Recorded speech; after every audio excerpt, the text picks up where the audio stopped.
Welcome everyone to our blog, our monthly blog. This month we're coming up, of course, to Lent, and we are going to talk about Lent, but a couple of other little mysterious things that Kimerie is going to introduce as well, which I know nothing about. But we'll begin with Lent, and I just wanted to say I've been editing the Burning Bowl service, which is all about letting go. And I was struck actually editing it about the celebratory element of the service, which I'd sort of forgotten about towards the end. It's all about a celebration of the space that is opened up when you let go of things you want to lose from your experience from your past life. And I'm wondering whether that applies at all to Lent. Maybe I'm completely wrong, but it seems to me that we tend to think of Lent as a sort of hair shirt period where we're sort of focusing on sort of, not doing this and not doing that.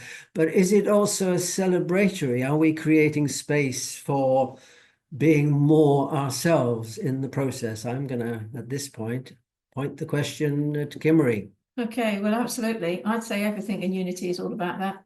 Everything ultimately is about making space for God, for us to know our true, radiant, beautiful selves that everybody has within them, that's been covered up by all the detritus, if that's the right word, that we picked up over our lifetime. So Lent is a really, really important time.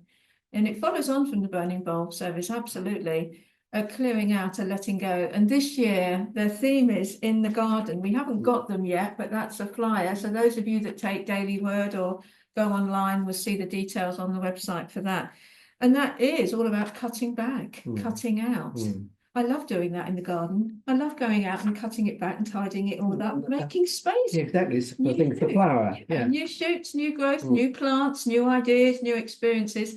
So that really is a celebration. We love the spring. We love the longer days. We love the growth and the new life that's bursting through. And that's what Lent is encouraging us to do.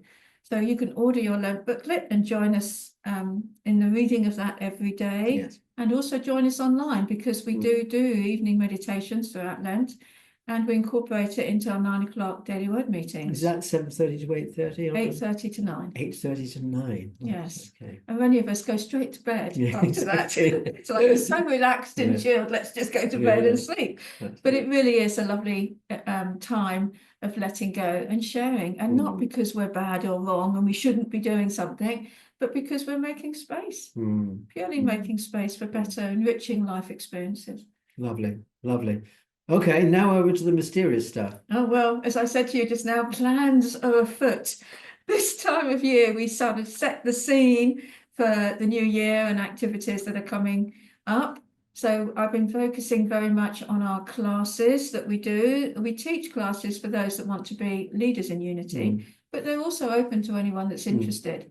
So we've got coming up, I'm doing a rerun of Unity Prayer, taking us through the affirmative prayer experience, and that will be open to everyone. And Paul is doing a course on Jesus's teachings in the Synoptic Gospels, so he'll be leading that. He loves doing Bible classes, studies so much, has a lot to bring for that, and that we can understand those teachings that apply to us today, because that's the reason we study, not to look historically at something, but to know it's true for us now.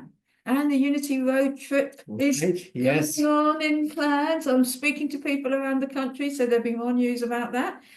And we have 2 workshops, Maggie Whitehouse in March and ours in May. So join us, take part. Let's grow together. Great. Well, on that note, let's grow together. That's a wonderful theme to take from this little blog. So we will see you again very soon, and have a good Lent, have an enjoyable Lent, a celebratory Lent. Absolutely. Thank you, Steve. Bye-bye. Bye-bye, everyone.